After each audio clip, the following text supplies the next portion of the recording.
All right, guys, I'm going live on Facebook, and I'm going to try to get some of the live stuff off of there, download those videos, and upload them to YouTube, because I've just been doing massive, massive uploads on there. And I'm sure you guys find that believable.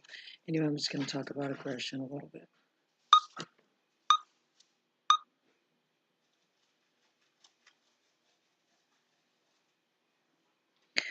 All right, guys, we're back. I want to talk about aggression in dogs and why you can't believe anything these people say.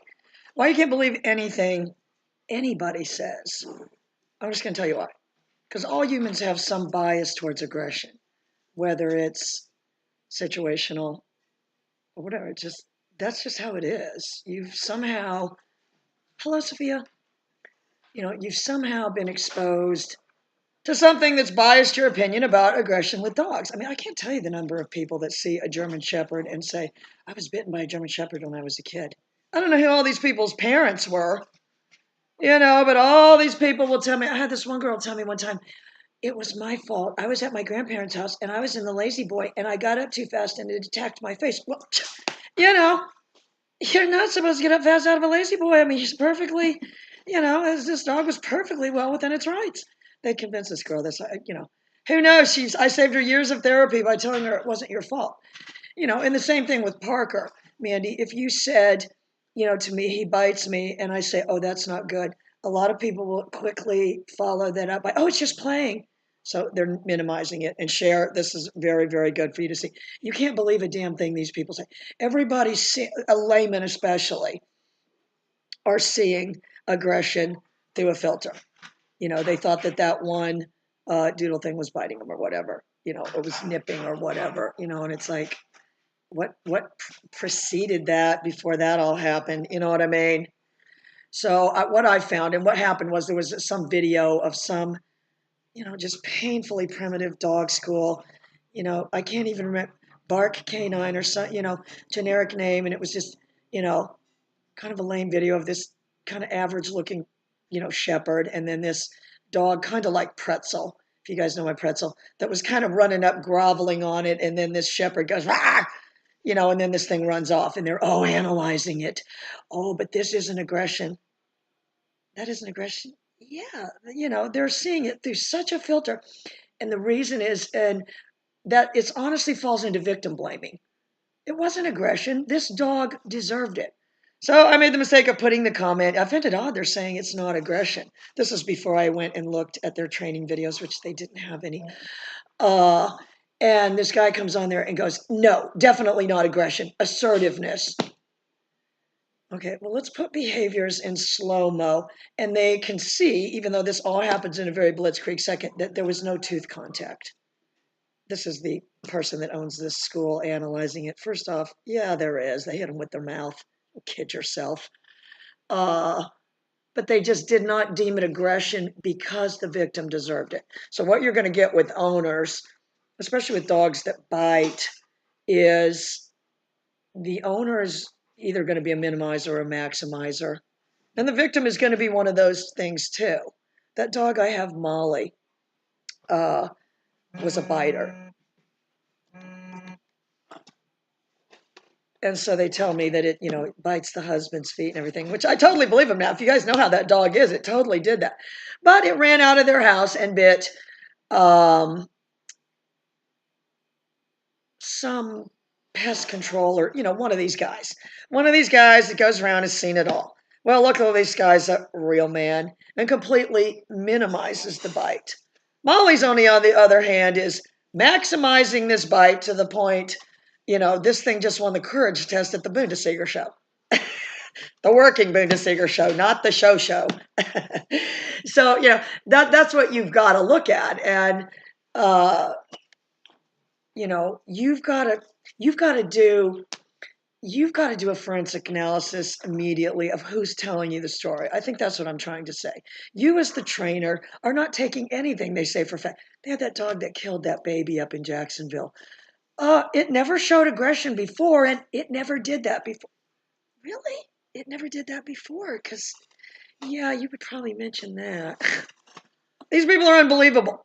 When they have these stories on the news where the owner states it never showed aggression before, and then the news parrots that, Here's an idea. Hire somebody that's got some kind of degree or something in animal psychology and go have them interview these neighbors. You're going to get various stories about whether this dog was ever aggressive or not. You know, those people felt like that German Shepherd. I'm going to go find this video and share it so you guys can see. I just found it bizarre. I don't have any investment. I don't have a dog in this fight. You know, that I'm saying, well, that shepherd's mine. It's Sheba. And then at the end of the video, they start saying Sheba, Sheba, Sheba. Let me tell you what, there's not a lot of serious German Shepherds on the planet named Sheba. And even anybody that has a dog named Sheba is a very novice owner. I'm just going to tell you that, or novice trainer. Because if they weren't, they would change the name. I mean, that's just such a ridiculous name for a German Shepherd. Sheba, Sheba. And at the end, they were going, Sheba, Sheba, Sheba. So that Sheba didn't kill this, dog that it wasn't showing aggression to. You've got to put stuff in slow-mo. I mean, it's definitely aggression. There's all forms of aggression. There's passive aggressive. There's all kinds of things. But if you said in a dog that has long pointed teeth, aggression isn't or in an animal that has long pointed teeth, aggression isn't a normal finding, I'd say you're out of your mind. Aggression is a normal finding. What happens is people are seeing through a bias and what level of aggression do we deem acceptable? Do we deem acceptable? It's not that they are all seeing it from a clinical behaviorist viewpoint. Oh my God, my cousin is just calling and calling.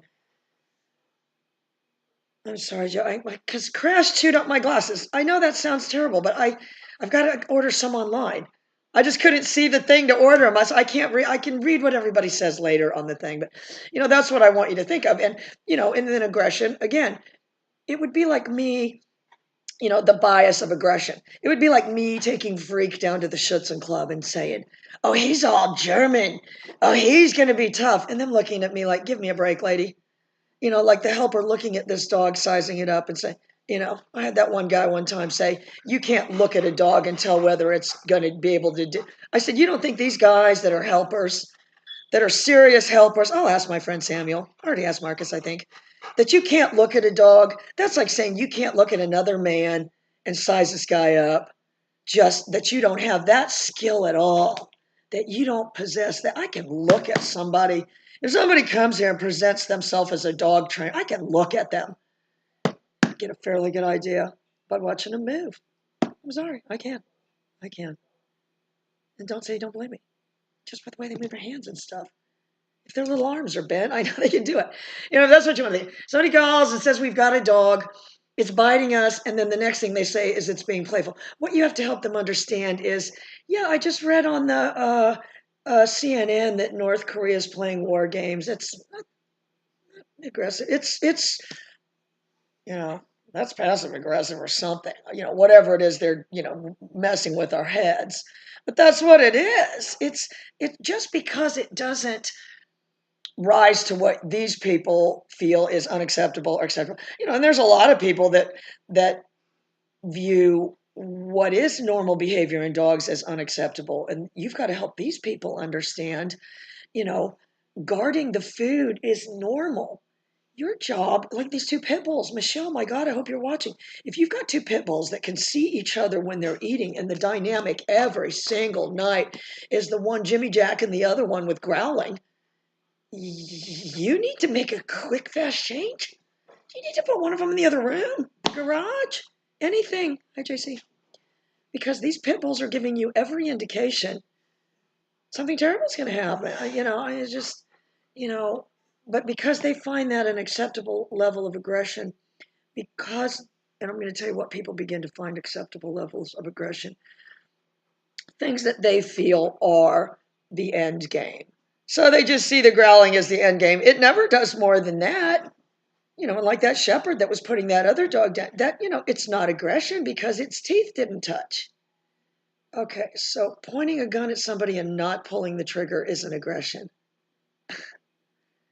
If you said, "I'm going to be very clinical," and then some woman got on there and said, "Well, because I said there's, if we said we're just going to do a clinical study and we're going to view videos without sound and we're going to write down at 127 aggression at 1:33 passing. You know what I mean? At 2 minutes and 22 seconds, the dog acted neutral. That you were going to write all these things down. Okay, a dog going is not going to be written down as it was behaving in a neutral fashion. So that's what people have to understand. Uh, if we're looking at behavior in dogs as passive, aggressive, or neutral, anything where there's teeth or any forward motion towards other individuals, that's going to be aggression. Even if it's just, aggressive play. Okay. What we have to say to ourselves is play is practice for real life. So if we spend every day practicing, playing rough, and dogs are known to augment things, what's the possible outcome? It's not going to decrease. You've got to help people understand that certain levels of aggression are normal and require management. Again, we don't, if honestly people think there's some miracle twist of fate, all these dogs I have don't get into fights every single day. And we've got squabbles here and there, but by virtue of management is what it is. I'm not putting them all their bowls out and telling them to eat. You've got to separate them for that. But, if you said, well, a dog is growling over its food, my first thing would be, you might be setting it up for failure and you need to deal with it in a management way. And what happens if you're at a restaurant and someone comes up and takes your food? What's your reaction? So you've got to understand, because if I told you a story, we were at this restaurant and this weird guy came up and just took my plate. And I was like, hey, dude, da, da, da, da, da. And then the cops came and da, da, da, da, da. You would say, you did the right thing. Who is this weirdo? That's what the dog's thinking. When people try to put their hand in the bowl and do all this stuff, it's just let them eat. Around here, it only takes them like 3 seconds. We just feed them in the crate. Anyway, guys, I gotta go. My cousin's out there. We're gonna do some. I can't read this right now, Alice. I promise I'm gonna get glasses. I told Santa Claus bring me. No, I told Santa Claus bring me like the whole set pack of glasses. So that if there's like 30 glasses in there, if Crash chews up like 1 or 2 pairs a day, then at least I'll have glasses for like a couple weeks. It's that bad. She gets hold of anything. I'm going outside right now. We're gonna go live, so I'll see you guys in a second. But send your questions, and I will get my cousin to read them. Or George is coming over with little George and Cheyenne. I got to take them Christmas shopping. And Quay's coming. So I'm going to be running a 3-week circus. I'm going to try to be live here, you guys. And who knows, you might even go live from Walmart. That might get more views. All right, you guys. Bye.